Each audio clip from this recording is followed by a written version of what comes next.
Bon dia des del Telecabina de la Molina. Mireu, sabeu que aquesta és una instal·lació de referència per motius històrics, tècnics i per qüestions d'altra mena?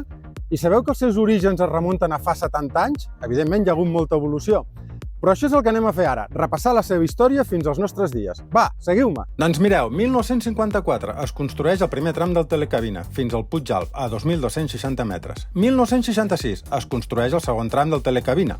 1975, reconversió en televent del primer tram del Telecabina.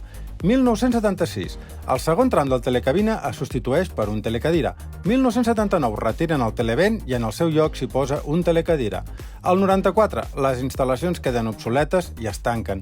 1999, es recupera el Telecabina en el seu primer tram i el 2019 es construeix el segon tram del Telecabina fins al niu de l'Àliga i es rebateja amb el nom de Alt Cadí Moixeró.